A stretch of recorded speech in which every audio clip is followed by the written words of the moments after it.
Baik, kita langsung ke Mas Rinaldi Hanafi, seorang pilot senior dan juga pemerhati penerbangan. Mas Rinaldi, sebenarnya dalam standar operasi sebelum terbang, seorang pilot ini kan harus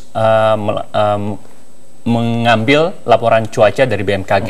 Nah, dalam hal ini, pilot AirAsia KZ8501 mendownload dari situs internet tanpa harus briefing ke kantor BMKG dan bertemu langsung dengan pihak BMKG. Nah, hal seperti itu apakah lazim, apakah boleh dilakukan? Jadi sebenarnya maskapai ini sudah mempunyai suatu kantor yang dinamakan dengan Flight Operation atau FLOPS. Di sini data-data dari BMKG, dari pesawat semua dikumpulkan. Tidak mungkin setiap mau terbang pilot datang ke kantor BMKG, tentunya akan menyebabkan keterlambatan yang cukup parah. Nah, di sini di Flight Operation ini data-data BMKG sudah masuk. Pihak maskapai bisa menyiapkannya, mendownloadnya, atau menerima faksimile langsung dari BMKG yang dituangkan dalam satu dokumen penerbangan. Ada beberapa maskapai dan itu lazim di dunia yang menerapkan sistem self-briefing. Jadi pilot yang ini membaca sendiri apa data-data di situ, cuaca, awan, kondisi pesawat, dia baca sendiri. Kemudian dia memutuskan untuk melewati rute ini atau saya membawa bahan bakar sekian.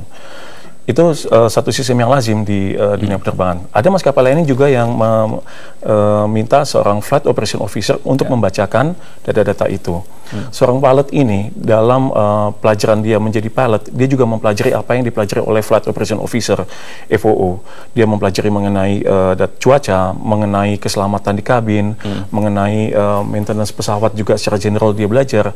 Sehingga apa yang dibacakan oleh FOO dengan apa yang dia baca sendiri outputnya sama. Nah, jadi saya rasa itu masih suatu hal yang legal.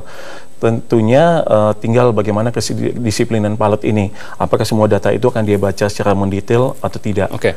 Nah, tadi Anda mengatakan tidak mungkin pilot dari maskapai penerbangan datang ke kantor BMKG untuk di briefing gitu ya. Karena akan menyebabkan keterlambatan gitu. Berapa lama sebenarnya kalau misalnya briefing dengan BMKG dan kenapa begitu lama? Apakah memang kurang orangnya ya di BMKG atau seperti apa suasananya? Jadi BMKG ini memang mereka memprovide data-data itu pada maskapai. Jadi sebenarnya Flight Operation FLOPS itu sebenarnya salah satu perwakilan BMKG juga bagi pihak maskapai. Mereka mengirim data, kemudian maskapai mendapatkan data itu di Flight Operation. Untuk membaca data itu kurang lebih sekitar 10 menit, tidak lama. 10 menit. Tapi bayangkan kalau seluruh maskapai penerbangan yang ada di satu bandara mendatangi BMKG, bagaimana kondisinya? Oleh karena itu diwakilkan pada masing-masing maskapai melalui Flight Operation ini. Seluruh data BMKG tadi diambil oleh Flight Operation. Seluruh data mengenai kondisi cuaca dia dapat disampaikan kepada pilot. Jadi ini sebenarnya sistemnya seperti itu supaya tidak sampai terjadi keterlambatan. Jadi seorang pilot itu juga harus punya kemampuan untuk membaca kondisi cuaca saat itu. Itu yang harus dimiliki oleh seorang pilot. Tidak hanya kemampuan untuk menerbangkan pesawat, tapi juga kondisi cuaca. Ya, pilot ini mempelajari mengenai kondisi cuaca, kondisi awan, mempelajari mengenai keselamatan di kabin. Dia juga mempelajari mengenai sistem pesawat secara general seperti apa yang dipelajari oleh teknisi. Dan dia juga mempelajari bagaimana cara menerbangkan pesawat. Kompleks sekali yang dipelajari pilot.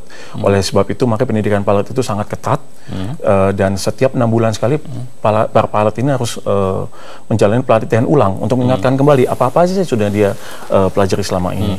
Kalau ada pemajuan jadwal seperti yang disampaikan Pak Mas Taufan tadi, harusnya terbang pada pukul 7, sekitar pukul 7, tapi AirAsia KZ8501 ini terbang pada pukul 5, sekitar setengah 6. Apa faktor-faktor apa yang bisa menyebabkan seorang pilot ini bisa memajukan jadwal penerbangan? Jadi pilot tidak punya kemampuan dan kekuasaan untuk memajukan jadwal penerbangan.